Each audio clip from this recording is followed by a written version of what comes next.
আমরা হলো জেল পুলিশের 2022-এর ক্যান্ডিডেট।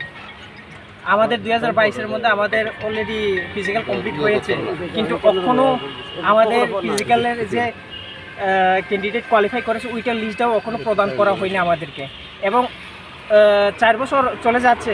তো আমাদের রিক্রুটমেন্টের প্রসেসটা এখনও পুরোপুরি কমপ্লিট হয়নি। একটা যদি এমন চাকরির প্রসেসটা এত হয়, তাহলে আমরা কীভাবে থাকবো বলেন?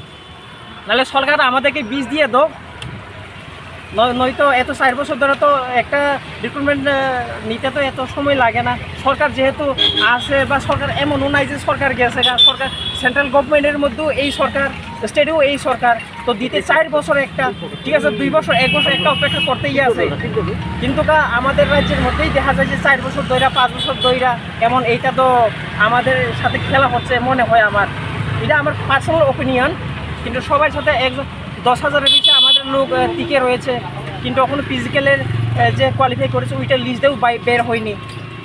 তো সরকারটাও একটু দৃষ্টি আকর্ষণ করুক আমাদের দিকে, যেমন আমাদের সান্ত্বনা চাকমা মহোদয় আমাদের দিকে দৃষ্টি আকর্ষণ করে আমাদের রিক্রুটমেন্ট প্রসেসটা যেমন তাড়াতাড়ি আগানো হোক।